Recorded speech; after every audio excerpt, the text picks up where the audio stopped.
Бисмиллахир-рахманир-рахим. Альхамдулиллахи раббил аламин. Ва афдалус салати ва аттамут таслим.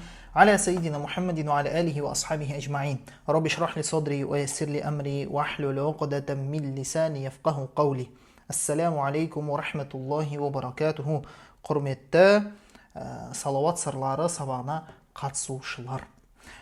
Бүгін біз сіздермен жалпы осыған дейін біз өткен барлық сауаптар, барлық пайдаларды бір тағы да еске алып өтеміз. Сондай арнайы бапты арнаған Джумлатун мин сауабис салати аля Расулиллахи саллаллаху алейхи вассалам. Алла елшісі саллаллаху алейхи вассаламға салауат айтудың жалпы сауаптары, сол жиынтығы. Яғни бұл жерде біз қазір кейбір жаңа нәрселерді білеміз арасында, және қайталау болады. Жалпы толықтай біз қандай пайдалар бар екенін қазір қамтып шығамыз. Алдында айтқан сабақтардың барлығында айтқан нәрселерін. Инна сауаба салати аля наби саллаллаху алейхи вассалам инда Аллахи та'аля кабирун ва ажраха азим. Расында пайғамбар саллаллаху алейхи вассаламға салауат айтудың сауабы ол Алланың құзырында үлкен, және оның сауабы ұлы дейді. Вақад закара ал-уламау ал-мухаққиқуна джумалан мин сауаби салати алейхи саллаллаху алейхи вассалам та'дадан лаха исра бa'диха. Және мұхаққиқ ғалымдар, ғұлама ғалымдар, осы мәселені зерттеген ғалымдар, олар не істеді? Пайғамбар саллаллаху алейхи вассаламға салауат айтудың сауаптарын бірінен соң бірін не істеп тізбекпенен келтіріп шыққан еді дейді. Келтіріп шыққан еді. Литан шутал химам. Не мына ынта, Пайғамбар саллаллаху алейхи вассаламға салауат айту деген ынта не істеу үшін? Ынта күшею үшін. Ва татахарракал азаим. Және ниет, былайша айтқанда ниет тірілу үшін. Ниет бір Пайғамбар саллаллаху алейхи вассаламға деген салауат айтуға деген бел болады ғой, соны айтамын деп. Сол нәрсе оның бір тіріліп қозғала басталу үшін. وَتَتَوَجَّهَ النِّيَّاتُ إِلَى الْإِكْثَارِ مِنَ الصَّلَوَاتِ عَلَيْهِ صلى الله عليه وسلم. Және Пайғамбар саллаллаху алейхи вассаламға көп салауат айтуға деген ниеттер соған қарай ұмтылу үшін да. Сол Пайғамбар саллаллаху алейхи вассаламға көп салауат айтуға ұмтылу үшін. فَمِنْ ذَلِكَ مَا جَاءَ فِي الْقَوْلِ الْبَدِيعِ وَجَلَاءِ الْإِفْهَامِ وَالدُّرِّ الْمَنْضُودِ وغير ذلك وقد تقدمت الأدلة عليه مفصلة. Оның ішінде сол Қаулул Бадиъ бар кітап бар, Жалаул Ифхам деген, Ваддуррул Мандуд деген кітап бар. Сон және одан да басқа Пайғамбар саллаллаху алейхи вассаламға салауат айту жайлы кітаптарда оның бәрі келген, және оған қатысты дәлелдер, біз алдында пайдаларын айттық, оның артықшылығын айттық. Соны біз әрқайсысына ерекше көңіл бөліп, оның дәлелдермен біз келтірдік. Дұрыс па? Келтірілген. فَمِنَ الثَّوَابِ الْمُرَتَّبِ عَلَى الصَّلَاةِ عَلَى النَّبِي саллаллаху алейхи вассалам. Ендеше Пайғамбар саллаллаху алейхи вассаламға салауат айтудың сауабынан бірі ол қандай? أن الله تعالى الكبير المتعال يصلي على من يصلي عليه صلى الله عليه وسلم. Алла тағала барлық нәрседен ұлы болған, үлкен болған Алла тағала Пайғамбар саллаллаху алейхи вассаламға салауат айтқан адамның өзіне Алла тағала салауат айтады.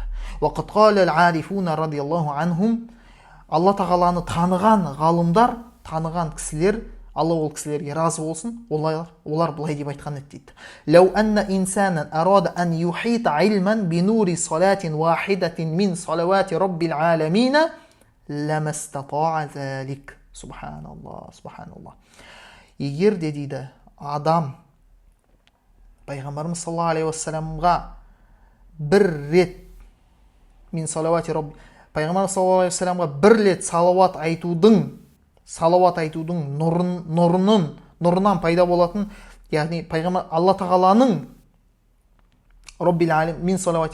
Алла тағаланың салауаттарының ішінен сол бір салауаттың нұры, сол қандай нұр екенін, соның былайша айтқанда абзалдылығын, соның бір артықшылығын, соның қандай пайда беретінін қамтығысы келсе, соны білгісі келсе дейді адам, оған шамасы жетпес еді дейді. Яғни Алла тағаланың Пайғамбар саллаллаху алейхи вассаламға салауат айтқан адамға қанша нығмет беретіні, қанша салауат айтатыны, қанша жақсылық беретіні, сол бір салауаты үшін соны қамтығысы келсе дейді, шамасы жетпес еді дейді. وأن النبي صلى الله عليه وسلم هو أيضا يصلي على من يصلي عليه صلى الله عليه وسلم. Және Пайғамбар саллаллаху алейхи вассалам да Пайғамбарға салауат айтқан адамға пайғамбар саллаллаху алейхи вассалам ол да өз сол адамға салауат айтады. Ва анна малаикаталлахи таала юсаллуна аля ман юсалли аля наби саллаллаху алейхи вассалам. Және пайғамбар саллаллаху алейхи вассаламға салауат айтқан адамға періштелер де не істейді? Салауат айтады.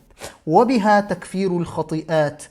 Ол арқылы күнәлар, нелер, бағанағы кемшіліктер, қателіктер не істелінеді? Кафарат болады. Кафарат яғни жойылады. Уарафу даражат. Оныменен, яғни салауатпенен дәрежелер көтеріледі, дәрежесі көтеріледі. Ва магфирату зунуб, күнәлар кешіріледі. Ва таскиятул амал, және амалдар тазарады, амалдар тазарады. Ва истигфаруха лиқаилиха, және сол салауатты айтқан адамға не болады? Періштелер не істейді? Истигфар тілейді, кешірім тілейді. Ва китабату қиратин лаху мисла ухудин минал ажр, және оған Ухуд секілді қираттың сауабы жазылады дейді. Яғни Ухуд тауындай қират сауабы жазылады. Қират біз айттық, ол сондай өлшем бірлік. Ол қандай десе, қираттың өлшем бірлік, оның көлемі қандай десе, Ухуд тауы секілді. Оны біз алдыңғы сабақтарда да түсіндірдік, айттық. Уабихал килу бил микялил ауфа. Осы қиратпенен не есептелінеді? Өлшем есептелінеді. Килограмм өлшем бірлік. Бил микялил ауфа. Ең сенімді не болып саналады дейді? Бұл қират деген өлшем, ең сенімді, ең сондай бір жоғарғы дәрежедегі өлшем. Түсінікті? Ва кифаяту хаммид дуния вал ахира лиман аксара минха. Және пайғамбар саллаллаху алейхи вассалам көп салауат айтқан адамның ақыреттік және дүниелік уайымдары Алла тағаланың кепілдігіне алынады. Яғни Алла өзі оны өз кепілдігіне алып, ол уайымын кетіремін дейді. Ақыреттік және дүниелік уайымын. Уабиха махвул хатая, және онымен күнәлар, қателіктер не істелінеді? Өшіріледі дейді. Өшіріледі пайғамбар саллаллаху алейхи вассалам салауат айтумен. Уафадлуха аля айтқир риқаб, және оның артықшылығы не болады? Құлды азат еткенмен бірдей болады дейді. Құлды азат ету исламда үлкен сауаптардың бірі, білесіздер. Уабихан наджату минал ахвал, және ол салауат айтуменен ақыреттік қорқыныш сәттерден амандықта болу не бар? Сондай сауабы бар. Амандықта болады. Ва шахадатур расули саллаллаху алейхи вассалам биха, және пайғамбар саллаллаху алейхи вассаламның өзі сол нәрсеге куәлік беруі, пайғамбар саллаллаху алейхи вассалам оның аман қалатынына. Ва вуджубу шафаа, және шапағаттың уәжіп болатынына. Пайғамбар саллаллаху алейхи вассалам шапағаты уәжіп болады. Пайғамбар саллаллаху алейхи вассаламға салауатты көп айтқаны. Ва радияллаху таала ва рахматуху ва ридаллахи таала ва рахматуху вал аману мин сахатихи. Және салауатты айтқан адамға не бар? Алланың разылығы, Алланың рахымы, және де Алла тағаланың ашуынан аман қалу бар. Түсінікті? Ва духулу тахта зиллил арш, және ақырет күнде аршының көлеңкесінің астында болу бар. Соның көлеңкесінде болу. Уабиха руджханул мизан, және салауатпенен қандай не бар? Сауап бар? Жақсы амалдары таразыда басым болуы. Яғни салауат, сол айтқан салауаты таразыға қойылған кезде, ол таразы жаман амалдарын не істейді? Басады.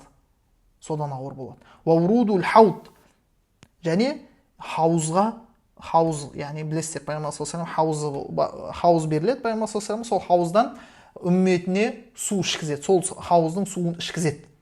Сол үммет сол хауыздан су ішу де нәсіп болады. Кім? Пайғамбар саллаллаху алейхи вассаламға салауат көп айтқан адамға. Уал аману минал аташ, және шөлдеуден амандықта болады, ақыретте шөлдеуден. Уал айтқин минан нар, тозақтан аман қалу, босатылу, тозақтан босатылу. Айтық деген сөз құлдарға қолданылады араб тілінде. Айтық яғни босану, босатылу. Сондықтан тозақтан босатылу бар, босану. Түсінікті? Осы болар дейді. Уал жауазу аля сират, және сират көпірден өтіп кету бар, сауабы. Ва ру'ятул мақадил муқарраби минал жаннати қаблал маут. Алла. Және де, субханалла, және де өлместен бұрын өзінің жәннаттағы орнын көру сауабы бар. Ойлай беріңіз. Өлместен бұрын, қаблал маут дейді. Өлместен бұрын жәннаттағы орнын көреді дейді. Алла. وكثرة الأزواج في الجنة. және де жәннатта көп әйелдері болуына не болады? Себеп болады. Мына жерде әйел кісілер қазір ойлауы мүмкін, қалай сонда басқа қызғаныш деген секілді. Жоқ, жәннатта біліп қойыңыздар, қызғаныш болмайды. Сізде қызғаныш сезімі болмайды. Түсінікті? Сізде қызғаныш болмайды. Бұл дүниеде Алла тағала әйелдерге қызғанышты жазды тағдырына. Солай жаратты. Табиғаты сондай. Қызғанады. Сондықтан да еркекті қызғанбайтын еркек деп айтқанда, даюс еркекті хадисте сөккен. Өйткені еркек қызғанбауы мүмкін да әйелін. Ал бірақ әйел міндетті түрде еркекті қызғанады. Сондықтан қызғанбайтын әйел деген нәрсе жоқ. Айтылмаған ол жайлы. Әйелдерге онда ескерту жасалмаған күйеуін қызғанбайды деген секілді. Жоқ, ол жоқ. Оларда өйткені Алла тағала олардың табиғатына негізгі не ретінде олардың табиғаты қызғаныш. Алла тағала еркектерге джихадты жазып қойған болса, джихад яғни Алла жолында күресу да, сол оларға жазылған болса, енді бұл жерде джихадқа бар деген сөз емес, Құдай сақтасын. Бұл жерде қазір ондай джихад жоқ жалпы. Джихад қазіргі мына заманның джихады не десек, ол қазір сіздің ең ауыр джихадыңыз, ол өзіңіздің нәпсіңізбен күресу, өзіңізді дұрыстау, былайша айтқанда ілім алу, мұсылмандарға пайда жеткізуге бар күшіңізді салу, әрекет ету. Түсінікті? Осы.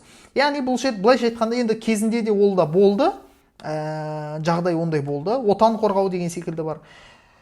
Сондықтан Алла тағала жалпы Алла жолында күресуді кімге жазды? Тағдырына еркектерге жазды. Еркектер. Өйткені неге? Ол ауыр нәрсе да. Жауға қарай қарсы шығу, жауға шабу, ол оңай емес. Сондықтан да үлкен күнәлардың бірі не болып саналады? Исламда 7 күнәнің ішінде ең үлкен күнәларын атап өтеді Пайғамбар саллаллаху алейхи вассалам. Соның ішінде ол яума захф дейді, яғни соғыс болып жатқан кезде артқа шегіну, артқа қашу, сол ең үлкен күнәға жатады. Артқа қашуға болмайды болды. Түсінікті? Солай. Дәл сол секілді Алла тағала хадисте не деп келеді? Және әйелдерге ғейрі қызғанышты жазып қойды дейді. Алла тағала қызғанышты. Сондықтан әйелдің джихады, соғысы, ол не? Өзінің қызғанышын адал жолда басу. Адал жолында басу. Ол, егер ол соны жасай алса, соны жасаса, ол сол джихадқа шыққан, жаңағы Алла жолында күрескен еркектің сауабындай сауап алады. Еркектің сауабындай сауап алады. Ол егер өзінің күйеуі екінші, не үшінші, жалпы әйел алсақ, оның, яғни сол әйелдің үстінен тағы басқа әйел алып жатса, сол адалдық жолында өзінің бағанағы қызғанышын басу арқылы, ол қызғанбайды емес, ол қызғанады, міндетті түрде қызғанады. Басу арқылы не істейді? Сондай сауапқа кеңеледі, егер соны жасаса. Түсінікті? Және еркектерге не істеуге болмайды? Еркектерге ғалымдарымыз айтады, әйелдің қызғанғанына ашулануға болмайды дейді. Өйткені ол оның табиғаты. Біз ашуланамыз, бірақ негізі болмайды шариғатта. Еркекке қызғаныш, әйел қызғанғаны үшін ашулануға болмайды. Түсінікті? Осылай. Былайша айтқанда, мен бұл қызғаныш себебін неге айтып кеттік, біз неге кіріп кеттік? Өйткені еркектерге не сауап бар екен? Салауат айтқанға көп әйел нәсіп болу несі бар? Сауабы бар жәннатта. Ал әйелдер болса, жәннатта ол қызғаныш сезімін сезбейді. Алла тағала ол сезімді алып тастайды олардан. Олар қызғанбайтын болады. Яғни, түсінікті? Сондықтан ол әйелдер ол жағын не істемесін, жәннатта қалай болады сонда деп ойлап қалмасын. Жақсы. وَقِيَامُهَا مَقَامَ الصَّدَقَةِ لِلْمُعْسِرِ. Және ақшасы жоқ адамға ол садақаның орнын басады. Ақшасы садақа бере алмайтын адамға садақаның орнын басады, салауат. وَهِيَ زَكَاتٌ طَهَارَةٌ. Және ол зекет болады, ол тахарат болады, тазалық болады. وَيَنْمُ الْمَالُ بِبَرَكَتِهَا. Және салауаттың себебімен мал дүниесі көбейеді, өседі. Зекеттің, өйткені ол оған зекет қой. Ал зекеттің несіне? Қасиеті қандай? Зекет берген кезде зекеттің себебімен мал керісінше азаймайды, керісінше көбейеді, береке кіреді. Сол секілді бұл салауат арқылы да мал дүниеге береке кіріп, ол көбейеді. وَبِهَا تَنْقَضِي مِنَ الْحَوَائِجِ مِئَةٌ بَلْ أَكْثَرُ. Және салауат арқылы 100, тіпті одан да көп қажеттіліктері өтеледі дейді. Өтеледі. وَإِنَّهَا عِبَادَةٌ. Расында салауат ол ғибадат. وَبِهَا تَزْيِينُ الْمَجَالِسِ وَنُورُهَا. Және ол салауат арқылы мәжілістер не істейді? Әсемденеді. Және оның нұры болады. Сол мәжілістің нұры салауат. وَبِهَا يُنْفَ الْفَقْرُ وَضِيقُ الْعَيْشِ. Және салауат арқылы кедейлік кетеді, өмірдің қиыншылығы, тарлығы кетеді. وَيَلْتَمِسُ بِهَا مَظَانَّ الْخَيْرِ. Және ол сол салауат айту арқылы не істейді? Жақсылықтың ең негізгі источнигін, былайша айтқанда, бұлағын табады. Соның негізгі бұлағына барады, негізіне барады. Салауат жақсылықтың ең негізі болып саналады. Түсінікті? وَبِهَا يَنْتَفِعُ الْمُصَلِّ عَلَيْهِ صَلَّى اللَّهُ عَلَيْهِ وَسَلَّمُ وَوَلَدُهُ وَوَلَدُ وَلَدِهِ. Және салауат айтушы адам содан пайда табады, яғни салауаттан пайда алады. Тек қана ол емес, оның баласы және немересі де не істейді екен? Сол салауаттың берекетін, пайдасын көреді екен. Егер сіз салауат айтсаңыз, балаңыз болса, балаңызға да соның пайдасы тиеді, берекеті тиеді. Және сіздің немереңізге де, кейін немереңіз дүниеге келеді, оған да тиеді дейді, субханалла. وَبِهَا يَتَقَرَّبُ إِلَى اللَّهِ عَزَّ وَجَلَّ وَإِلَى رَسُولِهِ. Және салауат арқылы Алла тағалаға және оның елшісіне жақындайды дейді, жақын болады. وَيَكُونُ أَوْلَى النَّاسِ بِهِ صلى الله عليه وسلم أكثرهم عليه صلاة. Және пайғамбар саллаллаху алейхи вассаламға ең лайықты болатын адамдар ақырет күнде кім ол? Пайғамбар саллаллаху алейхи вассаламға көп салауат айтқандар. Ең лайықты болатын адам деп біз алдыңғы сабақтарда түсіндіргенбіз. Яғни жақындық жағынан, деңгей жағынан, дәреже жағынан, иә. وَإِنَّهَا نُورٌ لِصَاحِبِهَا. Және ол оның нұры болады, салауат айтушы адамға. Салауат. وَبِهَا يُنْتَصَرُ عَلَى الْأَعْدَاءِ. Және салауат айту арқылы дұшпанды жеңуге болады. Иә? Дұшпанды жеңуге болады. Жеңе алады. وَبِهَا يَطْهُرُ الْقَلْبُ مِنَ النِّفَاقِ وَمِنَ الصَّدَعِ. Және салауат айту арқылы жүрек нифақтан, яғни екіжүзділіктен, және де жекіжүзділіктен тазарады, және таттан тазарады. Тат. Жүректі, пайғамбар саллаллаху алейхи вассалам не дейді? Расында мына темірді тат қалай басатын болса, жүректі де тат солай басады дейді. Сонда сахабалар, я Расулалла, оны қалай кетіруге болады дейді. Сонда пайғамбар саллаллаху алейхи вассалам оны кетіруші не дейді? Өлімді көп еске алу және Құранды көп оқу дейді. Жүректің татын кетіретін осы нәрсе дейді пайғамбар саллаллаху алейхи вассалам. Дәл солай салауаттың да сондай пайдасы бар екен. Не істейді ол? Жүректі екіжүзділіктен тазартады және оны бағанағы татын кетіреді. Тат қайдан пайда болады? Тат сол күнә жасағаннан. Күнә жасай береді, сөйтіп оны жүрегі қарая береді, түптің түбі қап-қара болып, мынандай тас болып қалады, ол жабылып қалады. Сөйтіп оған ешқандай уағыз әсер етпейді, ешқандай имани жағдайлар, яғни ахуалдар, халдар оған ешқайсысы не істемейді, әсер етпейді, жүрегіне кірмейтін болады. Кейбір жүректері Алла тағала Құранда не деп айтқан? Сондай тастар бар. Жүректе не деп айтқан? Сондай жүректер бар, тас секілді қатты дейді да. Тас дейді. Бірақ тасты кейін Алла тағала қалай сипаттайды? Бірақ тастар бар, ол тастарды су жарып шығады. Сол тасты да. Тастың өзі жарылады да, бірақ жүрек болса, тастан да қатты дейді да кейде. Сол тастың өзін су жарып шыға алатын болса, мына жүректер бар, сол тастан да қатты дейді. Ол қаттылық қайдан пайда болды? Сол күнәнің көптігінен ол қатып қалды да. Тас болып қалды, қарайып кетті. Сондықтан да пайғамбар саллаллаху алейхи вассалам міне сол аятта айтылған ран осы дейді. Яғни бәл рана аля қулубихим ма кану яксибун деген аят бар ғой Мутаффифин сүресіндегі. Жоқ, әсте олай емес, олардың істеген істері себепті жүректерін осы не бағана ран басты. Ран деген дақ басып тастады, қарайтып тастады, еш нәрсе кірмейді. Дәл солай мына тасты не жарған секілді, су жарған секілді, тас жүректі де негізі жаруға болады, егер тырысса да, әрекет жасаса. Бағанағындай міне салауат айту арқылы өлімді көп еске алу, Құран оқу. Осы нәрселерді жасау арқылы адам өзінің қарайған, қатайған жүрегін не істейді? Жібітеді және ашады. Бағанағы су жарып шыққандай жарады сол жүректі. وهي سبب عظيم لمحبة الناس لصاحبها. Және ол адамдар, ол салауат айтушы адамды жақсы көруіне үлкен себеп болады дейді. وهي سبب عظيم لرؤية النبي صلى الله عليه وسلم في المنام. Және пайғамбар саллаллаху алейхи вассаламды түсінде көруге үлкен себеп болады дейді бұл да. وهي تمنع من اغتياب صاحبها.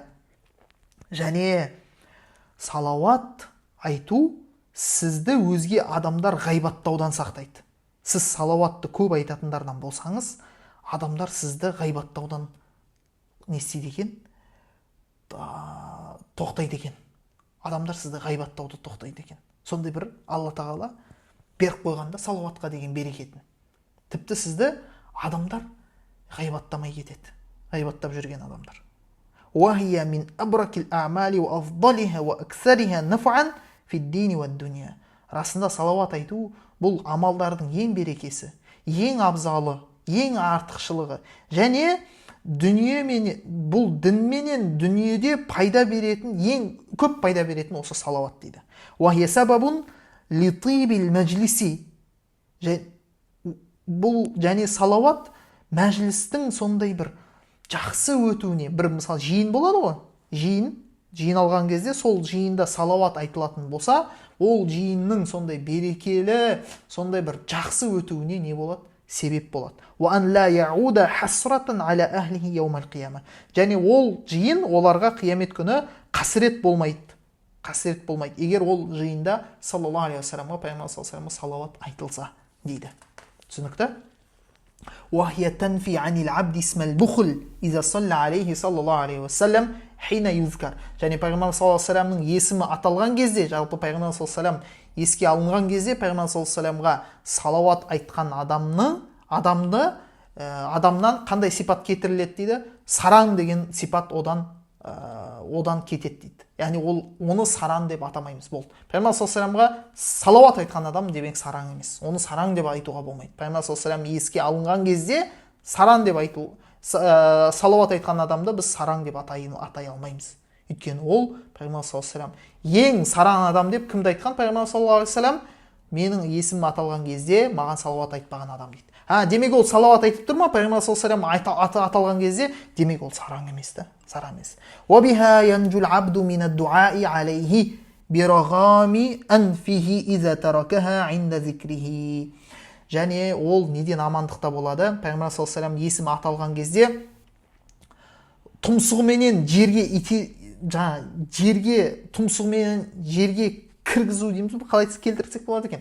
Тұмсықпен жерді сүссін дейміз бе? Жерді искесін дейміз бе? Сондай пайғамбар саллаллаху алейхи вассалам есімі аталған кезде, немесе жалпы еске алынған кезде пайғамбар саллаллаху алейхи вассаламға салауат айтпаған адам бетімен, мұрнымен жерді сүссін деген секілді сол дұғадан амандықта қалады дейді. Түсінікті? Сол дұғадан амандықта. Демек бұндай дұға бар екен да. Пайғамбар саллаллаху алейхи вассалам аты аталған кезде салауат айтпаған адамға осындай теріс дұға бар екен. Мұрнымен жерді сүссін деген, яғни жерді искесін деген. Тұмсықпен. Тұмсық, неге тұмсық айтылады да? Неге тұмсық? Өйткені тұмсық ол тәкаппарлықтың орны да, мұрын ол тәкаппарлықтың орны. Тәкаппарлық. وَنَسِمُهُ عَلَى الْخُرْطُومِ дейді Алла тағала Құранда. Біз оны мұрнынан алып итерем, тартамыз дейді да, мұрнынан. Өйткені мұрын бұл тәкаппарлықтың орны. Мұрның шошайтып кетіп баратыр деп айтады ғой. Мұрны шошайтады да. Сондықтан оны не тосып тұр? Пайғамбар саллаллаху алейхи вассалам еске алынған кезде салауат айтпауға. Құдды бір ол сол нәрседен не істеп жатқан секілді, тәкаппарланып жатқан секілді да. Салауат айтпауға. Сондықтан ол мұрнымен тұмсығы не істелсін дейді, жерге тиісін, жерді сүйреленсін деген дұға айтылған.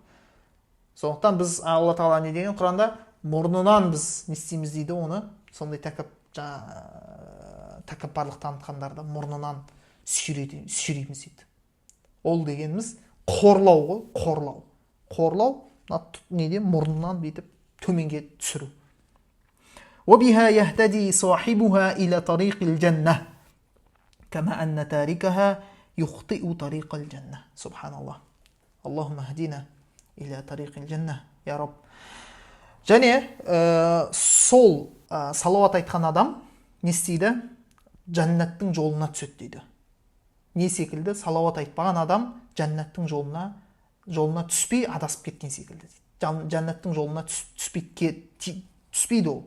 Ол жаққа бармайды. Ал керісінше салауат айтатын адам жәннаттың жолына түседі екен. وهي سبب لتمام الكلام الذي ابتدأ بحمد الله تعالى والصلاة على رسوله صلى الله عليه وسلم. Және ол не нәрсеге себеп болады? Сөздің, яғни Алла тағалаға мадақ айтып, Пайғамбарымыз саллаллаху алейхи вассаламға салауат айтылған сөздің несіне тәмамдалуына себеп болады. Яғни сөз сол кезде кәміл болады, кемел болады сөз. Сіз кемел сөз айтқыңыз келе ме? Міндетті түрде сіз сол сөздің басында Алла тағалаға мақтау айтып, одан кейін Пайғамбар саллаллаху алейхи вассаламға салауат айтуыңыз керек. Және соңында да қайтадан сөзіңізді аяқтаған кезде Пайғамбар саллаллаху алейхи вассаламға, Алла тағалаға мақтау айтасыз да, соңында не дейсіз? Пайғамбар саллаллаху алейхи вассаламға салауат айтасыз. وَبِهَا يَخْرُجُ الْعَبْدُ مِنَ الْجَفَاءِ. Және салауат айту арқылы құл неден? Қаттылықтан, сондай қаттылық дегенде неден шығады? Кеп мына жерде құрғақтықтан кетеді. Былайша айтқанда жан кіреді ғой оған. Өмір кіреді да, өмір.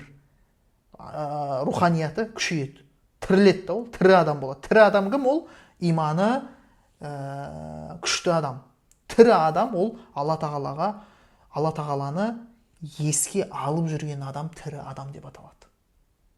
Пайғамбар саллаллаху алейхи вассалам не дейді? Алланы еске алатын адам менен Алланы еске алмайтын адамның айырмашылығы тірі адам мен өлі адамның айырмашылығындай дейді. Демек, Алланы еске алатын адам ол тірі адам, Алланы еске алмайтын адам ол құдды бір өлі адам секілді. Түсінікті? Осылай екен. Қал Ибнул Қаййим рахимахуллах, Ибнул Қаййим рахимахуллах айтты. Білесіздер, енді бұл ғалым ақидасы дұрыс емес болған ғалым, бірақ ол кісінің осындай жалпы ғалым болған ғой, тәпсірге қатысты, сондай тасауфқа қатысты өте сопы болған ғой, негізі таза сопы. Вахабилік ағым, бұл олар вахабилік ағым кейбір сопылықты, яғни мен бұл жерде сопылық деген кезде шынайы сопылықты айтып жатырмын. Жалған сопылықты емес, небір шариғатқа қайшы нәрсені айтып жүрген, исламға қайшы нәрсені айтып жүрген кейбір сопыларды айтып жатқан жоқпын. Бұл жерде жалпы нені айтып жатырмын мен? Шынайы сопылықты. Шынайы сопылық дегеніміз не? Ол Құран мен сүннетке сай өмір сүру. Сол. Сондықтан бұл Ибнул Қаййимдің сондай бір сөзі бар, ал ақидасы енді дұрыс емес. Бұл кісінің ақидасы матурidi емес, ашарида емес, сондай Алла тағаланың сипаттарына қатысты рұқсат емес нәрселерді айтқан ғалымдардың бірі. Білесіздер оны. Не деп айтқан ол кісі? Салауат жайлы. سَبَبٌ لِإِبْقَاءِ اللَّهِ سُبْحَانَهُ الثَّنَاءَ الْحَسَنَ عَلَى الْمُصَلِّ عَلَيْهِ بَيْنَ أَهْلِ السَّمَاءِ وَالْأَرْضِ. Субханалла. Себеп болады. Қараңыз, не нәрсеге себеп болады? Алла тағаланың салауат айтушы адамға аспан менен жердің арасындағы өмір сүретін адамдардың оған Алла тағала оған не айтылып тұрады? Оған мақтау айтылып тұрады, дұрыс па? Сол салауат айтқан адамға мақтау айтылып тұрады. Сол мақтаудың қалуына себеп болады. Яғни оған сол мақтау мадақ айтылып тұра береді. Аспан менен жердегінің арасындағының несінде, жаратылыстың баршасында. Баршасы соны не істеп тұрады, оны мақтап тұрады. Сол мақтау не істеп тұрады? Қалады. Не істемейді? Жойылмайды. Сол мақтау дауамды түрде жасалып тұрады. Сол салауат айтушы адамға. لأن المصلي عليه صلى الله عليه وسلم طالب من الله تعالى أن يثني على رسوله ويكرمه ويشرفه. Өйткені салауат айтушы адам Алла тағаладан нені сұрап жатыр ол? Алла тағаладан Алла тағаланың өзінің елшісіне мақтауды, оған құрмет көрсетуді, оған шарапат көрсетуді сұрап жатыр да. Үнемі, дәуам түрде, үздіксіз болуды сұрап жатыр, талап етіп жатыр, ол үзілмеуді.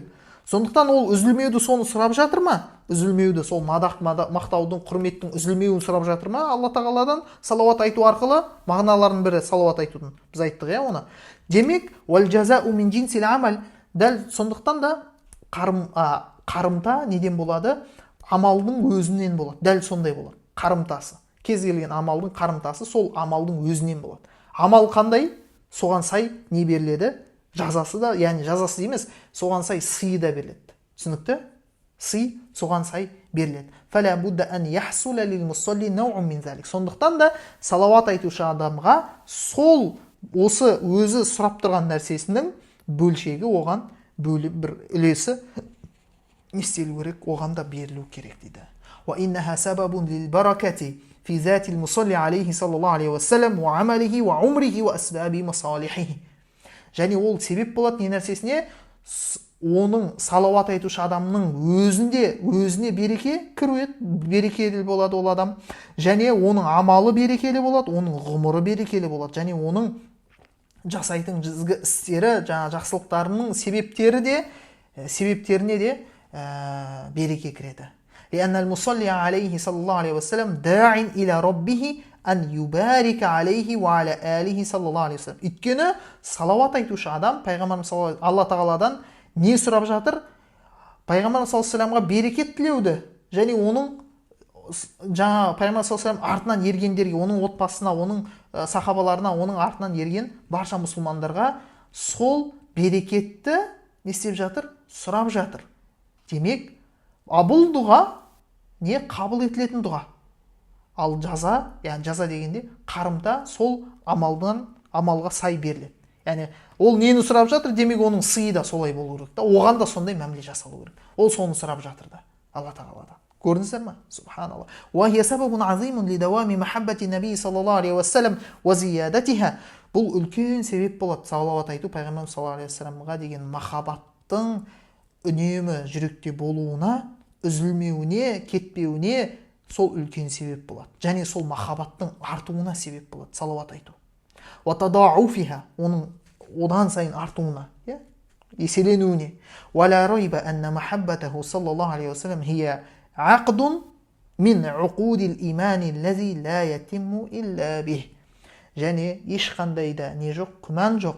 Расында пайғамбар саллаллаху алейхи ва саллямға деген махаббат ол сондай не болып саналады? Бұл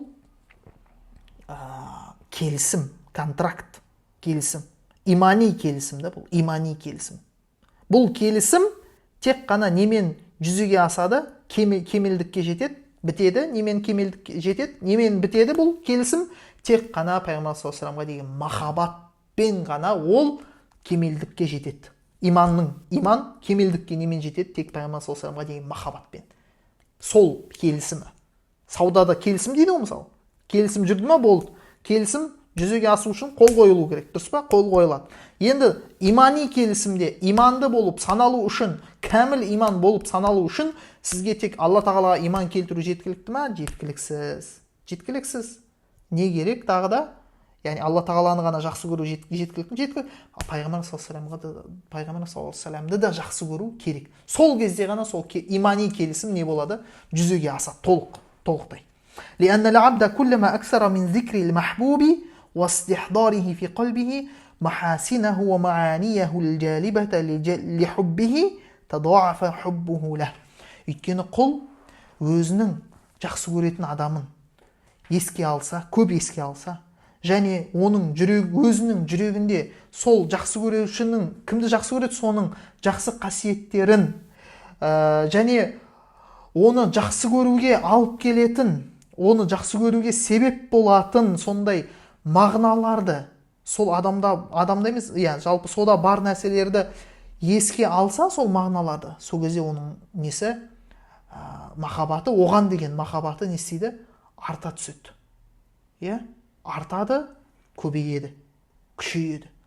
Ватазаяду шауқуху илей, және оның соған деген сүйіктісіне деген сағынышы артады. Вастауля аля жамиъи қалби, сол кезде оның осылай ол оны еске ала бергендіктен жүрегінде еске ала беріп, оны есіне ала бергендіктен не болады? Оның жүрегін толықтай ол жаулайды. Толықтай жаулайды. Өйткені оны күнделікті еске алып жүрді. Күнделікті. وَإِذَا أَعْرَضَ عَنْ ذِكْرِهِ وَإِحْضَارِهِ وَإِحْضَارِ مَحَاسِنِهِ بِقَلْبِهِ نَقَصَ حُبُّهُ مِنْ قَلْبِهِ. Ал егер де ол оны еске алмайтын болса, ол оны еске алып, өзінде жүрегінде еске алуға тырыспаса, жүрегіменен оның жақсы қасиеттерін еске алмаса, онда оның жүрегіндегі махаббаты, оған деген махаббаты не істейді? Кемейді, азаяды, нақыс болады. وَلَا شَيْءَ أَقَرَّ لِعَيْنِ الْمُحِبِّ مِنْ رُؤْيَةِ مَحْبُوبِ. Және көздің қуанышы, көздің қарашығы болып саналатын көздің қуанышы ол не? Көздің жақсы көруші адам үшін оның көзінің қуанышы не болып саналады? Сол жақсы көріп жатқан адамды көру болып саналады. Түсінікті? Көру. وَلَا أَقَرَّ لِقَلْبِهِ مِنْ ذِكْرِهِ وَإِحْضَارِ مَحَاسِنِهِ. Және оның жүрегі үшін, жүрегінің қуанышы не болып саналады? Біреуді жақсы көретін адамның сол жақсы көріп тұрған адамды еске алу, оның жүрегін ең не істейді? Бағанағы қуантады. Оның жақсы қасиеттерін еске алу оны не істейді? Қуантады. فَإِذَا قَوِيَ هَذَا فِي قَلْبِهِ جَرَى لِسَانُهُ بِمَدْحِهِ وَالثَّنَاءِ عَلَيْهِ. Сондықтан да оның жүрегінде ол нәрсе күшейсе, сол адамды сүйіктісін еске алу күшейсе, сол кезде оның тілі не істей бастайды? Өздігінен оған мақтау айта бастайды. Оны мақтай бастайды. Мақтау, мадақ айта бастайды оған. Жақсы өзінің сүйіктісін. Және оның жақсы қасиеттерін еске ала бастайды. وَتَكُونُ زِيَادَةُ ذَلِكَ وَنُقْصَانُهُ بِحَسْبِ زِيَادَةِ الْحُبِّ وَنُقْصَانِ. Сондықтан да ол оның махаббаты күшеюменен, азаюменен сай, ол күшеюмен сай фи қалби, сол арқылы ол не болады? Күшейеді немесе азаяды. Түсінікті? وَالْحِسُّ شَاهِدٌ بِذَلِكَ كَمَا قِيلَ عَجِبْتُ لِمَنْ يَقُولُ ذَكَرْتُ حُبِّي وَهَلْ أَنْسَى فَأَذْكُرَ مَا نَسِيتُ. Сондықтан адамның мүшесі де, сезімі де оған куәлік етіп тұр. Өйткені былай деп айтылғандай дейді. Ажибту лиман яқул. Мен былай деп айтатын адамға таңғаламын дейді. Закарту хубби. Мен өзімнің махаббатымды, сүйіктімді есіме алдым дейді. Енді дейді, وَهَلْ أَنْسَى فَأَذْكُرَ مَا نَسِيتُ. Мен дейді, ұмытқан нәрсемді еске алатындай мен оны ұмыттым ба не дейді. Яғни асылы сүйіктіңді ұмытпайсың ғой дейді. Ол сенің сүйіктің ғой. Сүйіктіңді қалай ұмыту мүмкін дейді. Ұмыту мүмкін емес қой. Ол еткен сен сүйіктіңді сен әрқашан еске алып жүресің, ойлап жүресің. Оны есіңе алып жүресің. Сондықтан ол мүмкін емес нәрсе. Адамның сезімі соған куәлік беріп тұр. Кім көп еске біреуді ала берсе, сол кезде ол оны не істейді? Жақсы көріп қалады. Болды, оның жүрегін толықтай жаулап алады. Дұрыс па? Кама анна салата алейхи саллаллаху алейхи вассалам хия сабабун ли махаббатихи лил абд. Дәл солай пайғамбар саллаллаху алейхи салауат айту, пайғамбар саллаллаху алейхи вассаламның сол салауат айтатын адамға деген махаббатын арттырады. Пайғамбар саллаллаху алейхи вассаламның махаббатына ие болады. فإنها إذا كانت سببا لزيادة محبة المصلي عليه له فكذلك هي سبب لمحبته صلى الله عليه وسلم للمصلي عليه. Дәл сол пайғамбар саллаллаху алейхи вассаламға деген махаббаты артуына себеп болса, салауат айту. Дәл сол секілді пайғамбар саллаллаху алейхи вассаламның оған деген махаббатын артуына себеп болады. وهي أيضا سبب عظيم لهداية العبد وحياة قلبه. Және ол салауат айту не нәрсеге? Құлдың хидаятқа түсуі және оның жүрегінің тірі болуына себеп болады. Хидаят дегеніміз тура жол ғой. Алла тағаланың хидаят етуі бір яғни оған сол бір ізгі істерді, өзі жақсы көретін істерді жасауды мүмкіншілік беру. Хидаят бер деген сол. Жүрегін ашып қою, махаббат, ізгі істерге, Алла өзі жақсы көретін істерге не істеуі, оның жүрегін ашуы. Сол хидаят болып саналады. Және оның жүрегінің өмір сүруіне, өз өміріне, жүрегі сол кезде өмір сүреді дейді. Оның жүрегі тірі болады да сол кезде салауат айтса. فإنه كلما أكثر الصلاة عليه صلى الله عليه وسلم وذكره استولت محبته على قلبه حتى لا يبقى في قلبه معارضة لشيء من أوامره صلى الله عليه وسلم. Субханалла. Сондықтан да ол пайғамбар саллаллаху алейхи вассаламға көп салауат айтса дейді да, салауат айта берген сайын, оны еске ала берген сайын, оның махаббаты, пайғамбар саллаллаху алейхи вассаламға деген махаббаты жүрегін толықтай не істейді? Жаулап алады да, жүрегін толықтай жаулап алады да, сөйтіп оның жүрегінде дейді пайғамбарымыз саллаллаху алейхи вассалам айтқан әмірлері, бұйрықтары бар ғой, пайғамбар саллаллаху алейхи вассалам айтқан былай істеңдер деген пайғамбар саллаллаху алейхи вассалам өсиеттері бар, пайғамбар саллаллаху алейхи вассаламның айтқан бұйрықтары бар, сүннеттер, соған деген бір оған оның жүрегінде не қалмайды дейді, соған деген қарсылық қалмайды дейді пайғамбар саллаллаху алейхи вассаламның әмірлеріне деген. Пайғамбар саллаллаху алейхи вассалам айтты ма, болды, ол оны жасайды. Өйткені ол оны жақсы көреді. Арабтарда сөз бар ғой, білесіз ғой, кім кімді жақсы көрсе, ол оған бағынады дейді. Солай. Ол оған бағынады. Ол біз жігіттерді де көріп жүрсіздер ғой.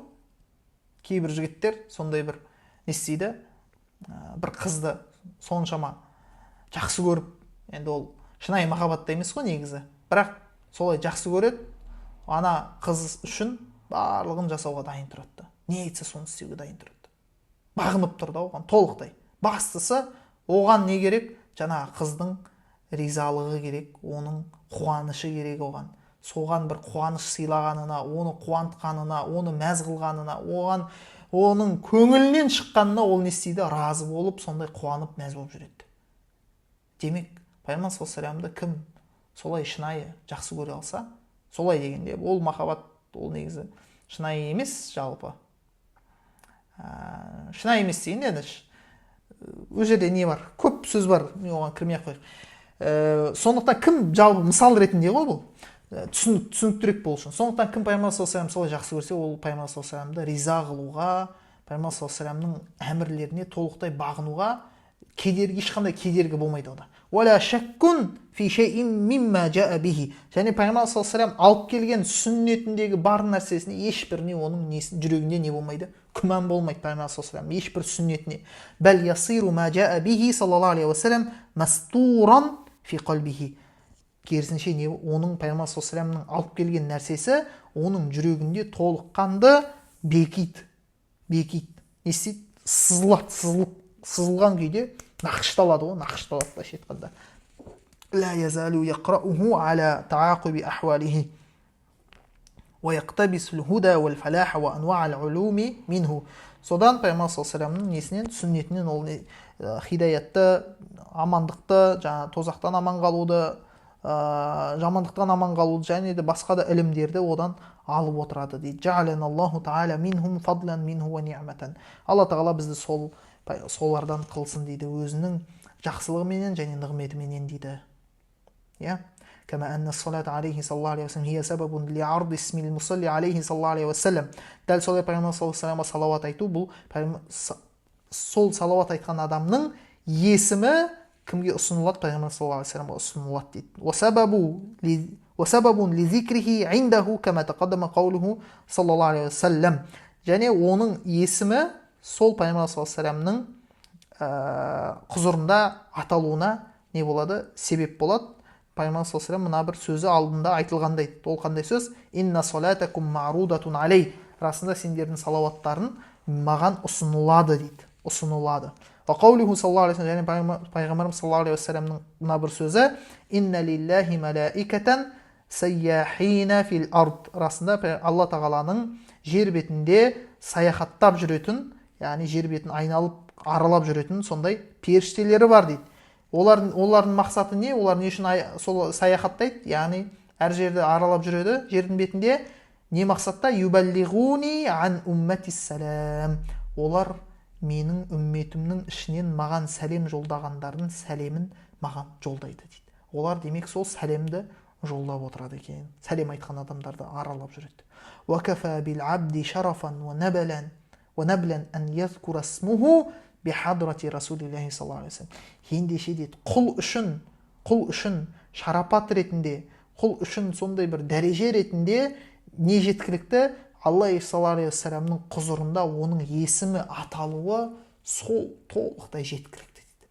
Бітті. ойлай беріңіз. Сіздің есіміңіз пайғамбарымыз саллаллаху алейхи вассаламның құзырында айтылады. Және біз айттық, арнайы Алла тағала бір періштені уәкіл етіп қойды. Сол періште пайғамбарымыз саллаллаху алейхи вассаламның қабірінде тұрып, пайғамбарымыз саллаллаху алейхи вассаламға сол салауат айтқан адамның әкесінің атын атап, пәленше ұлы пәленше саған салауат айтты деп, сәлем жолданды деп айтып жеткізіп отырады.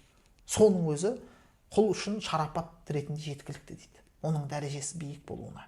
Кама анна салата саллаллаху алейхи вассалам хия мутадамминатун ли зикриллахи та'ала ва шукрихи ва ма'рифати ин'амихи аля абидихи би ирсалихи. Және пайғамбар саллаллаху алейхи вассаламға салауат айту ол не болады? Алла тағаланы еске алу, оған шүкір ету, және пайғамбар өзінің құлына деген пайғамбар саллаллаху алейхи вассаламды елші қылып, оларға пайғамбар саллаллаху алейхи вассаламның үмметі қылу арқылы, оларға жіберу арқылы жіберген нығметін білуді де қамтиды, осы нәрсені қамтиды. Яғни құл сол салауат айту арқылы Алла тағаланы еске алады, оған шүкір етеді, және сол пайғамбар саллаллаху алейхи вассаламның оған пайғамбар саллаллаху алейхи вассаламды Алла тағаланың сол құлға жіберуі, пайғамбар ретінде, елші ретінде жіберудің нығметін білетін болады. Ол қандай ұлы нығмет екенін бұл нәрсенің да. Біздің пайғамбар саллаллаху алейхи вассалам үмметі болуымызды сол нәрсе нәсіп болғаны. Фалмусалли алейхи саллаллаху алейхи вассалам қад тадамманат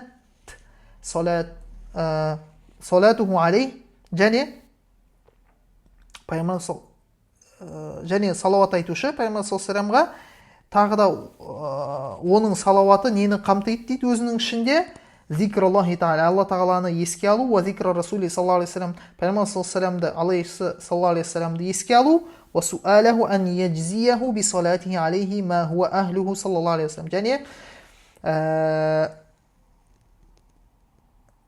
пайғамбар саллаллаху алейхи вассаламға пайғамбар саллаллаху алейхи вассалам не нәрсеге лайық болса, сондай дәрежеде сол салауатпенен оған соның сыйын беруді сұрайды дейді пайғамбар саллаллаху алейхи вассаламға. Сондай сый сұрайды. Түсінікті? Бағана айтқанымыздай, демек Алла тағала дәл солай да сол құлға да сондай дәрежеде, яғни оған сол салауатқа сай лайықты болған дәрежеде оған не береді? Сауапты не береді? Сыйды береді. Сыйды береді. هذا وإن الصلاة عليه صلى الله عليه وسلم من العبد هي دعاؤه ربه وسؤاله. Міне осы дейді, расында пайғамбар саллаллаху алейхи вассаламға салауат айту құлдан, ол Раббысына дұға ету, және не сұрау дейді. Нені сұрау? Би ан юсния хуа субханаху аля хабибихи саллаллаху алейхи вассалам. Ол Алла тағала пайғамбар саллаллаху алейхи вассаламға мақтау айтуды сұрауы дейді. Сұрауы, соны талап ету Алладан. Ва язида фи ташрифихи ва такримихи ва рифати зикрихи. Сөйтіп Алла тағала оны мақтау, Алла тағала пайғамбарды мақтаса, сол кезде пайғамбар саллаллаху алейхи вассаламның шарапаты менен керімділігі, пайғамбар саллаллаху алейхи вассаламның еске алуы, яғни есімі не істейді? Дәрежесі көтеріле береді солай. Уәлә райба анналлаха, салауатпенен де арқылы. Уәлә райба анналлаха та'аля юхиббу залик, және еш күмән жоқ, Алла тағала бұл нәрсені жақсы көретінде дейді. Осы салауатты, сол нәрсенің, яғни пайғамбар саллаллаху алейхи вассаламның шарапатының артуы, оның керімділігінің артылуы, оның зікірі, яғни пайғамбар саллаллаху алейхи вассаламды еске алуы, яғни пайғамбар саллаллаху алейхи вассалам есімінің дәрежесі көтеріле беруді жақсы көретінде еш күмән жоқ. Ва расулаху саллаллаху алейхи вассалам, және пайғамбар саллаллаху алейхи вассалам өзінің елшісін жақсы көретінде еш не жоқ? Жақсы көретінде еш күмән жоқ. فالمصلي عليه صلى الله عليه وسلم قد صرف رغبته وسؤاله وطلبه إلى محاب الله تعالى ورسوله وآثر ذلك على طلبه وحوائجه ومحابه. فالمصلي عليه صلى الله عليه وسلم قد صرف رغبته وسؤاله وطلبه إلى محاب الله. қараңыздар, пайғамбар саллаллаху алейхи вассаламға салауат айтушы адам не істеді дейді? Өзінің бүткіл қалауын, өзінің сұрауын, өзінің қажетін не нәрсеге жұмсады? Орнын алмастырды дейді. Немен алмастырды? Алла тағаламен оның елшісінің махаббатына алмастырып алды дейді. Сөйтіп ол соны не істеді? Өзінің қажеттіліктерін, өзінің қалап тұрған қалауларынан жоғары қойып қойды дейді сол нәрсені. Яғни Алла мен оның елшісінің махаббатын жоғары қойып қойды дейді. Бәлкана хазал матлубу индаху мин ахаббил умури илейхи ва асариха индаху. Тіпті бұл нәрсе дейді Алла тағала мен оның елшісінің махаббаты оған дейді барлық сол істерден ол үшін артық тұрады дейді. Және ол оны одан артық қойып қойған дейді асылы. Фақат асара ма юхиббуху Аллаху ва расулуху.